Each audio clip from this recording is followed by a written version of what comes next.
To fa dama dai tabbas mun san cewa dukkan mutum mai haƙuri idan aka kai shi bango ko aka yi mishi abin da bai kamata ba, to tabbas lokacin da ya jiyo abin da zai faru babu kyau. Yanzu nan saurara ka ji abin da ya faru yanda wasu bayan Allah 'yan ƙasar Najeriya suka fito suke magana game da irin abubuwan da ake na rashin tsaro a ƙasar Najeriya, wanda suke nuna cewa wannan abu fa an kai su maƙura, sannan kuma tabbas fa za su yi abin da bai dace ba.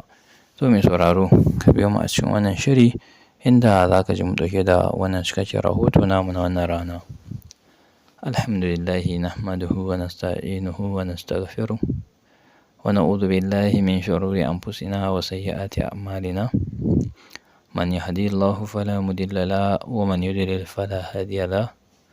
Ashhadu an la ilaha illallah wa ashhadu anna Muhammadan abduhu wa rasuluh.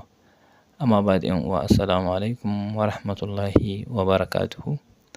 Barkanmu da sake saduwa da ku a wani sabon shirin namu na yau. Kamar yadda na fara mana matashi a farkon wannan bidiyo nawa, wato na yi magana ne game da wasu mutane 'yan ƙasar Najeriya wanda suke ganin wannan lamari na matsalar tsaro yana ƙara ta'azzara, inda a kullum za ka ji an ce an sace wancan an ɗauke wannan, kamar yadda kuma yanzu haka wato a wasu jihohin wasu gwamnoni suna ta umartan wato malaman makaranta ko kuma in ce shugabannin makarantu da su rufe makarantu. To rufe makaranta saboda mene?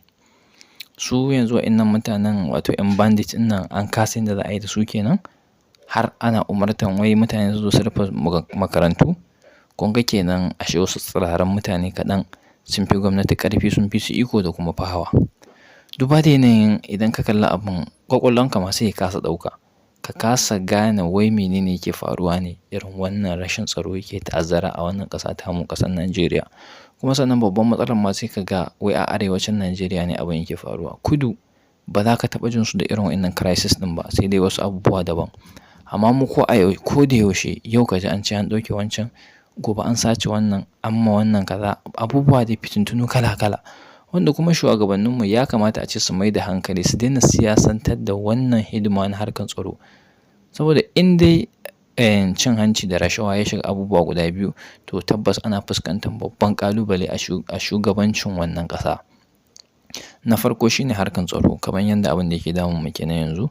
Sannan na biyu kuma a ce maka harkar lafiya. In dai siyasa ya shiga cikin wa'innan abubuwan guda biyu, to wallahi an riga an samu matsala. Dukkan abin da wai za a yi siyasantar da shi a yi, amma tsaro da lafiya ya kamata wannan a ba su full attention ne, a zauna a yi abin da ya dace, a kuma san cewa tabbas ana ƙoƙari ana kare haƙƙin ɗan adam.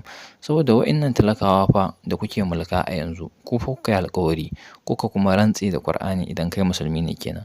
Idan wanda ba musulmi ba ne za a ba shi Bible, zai rantse da ita akan cewa ba zai taɓa cutarwa ba kuma ba zai bari a cutar ba, zai ƙoƙari ya kula. To amma yanzu duk kun manta da wannan alƙawurran da kuka yi, ana kama mutum wanda bai da 100,000 a ce sai ya kawo miliyan 100. A ina ake irin wa'innan abubuwan? Ba ku taɓa jin gashi yau an ce an sace wani ɗan gwamna ba ko kuma wani ɗan sanata ba. A'a, sai dai talakawan nan da ba su da komai sai Allah. Su kaɗai ake ma wannan abubuwan ana sace su. To daɗinta ma dai za a mutu. Wallahi da a ce ba a mutuwa ne shine talaka ya shiga uku ya bani. Nan talaka shi zai bar iska, ya bar rana, ya bar ruwa, ya je wai shi dole sai ya dangwala zaɓe saboda ya yi zaɓe yana ganin cewa ƙila idan wane ya hau zai yi adalci.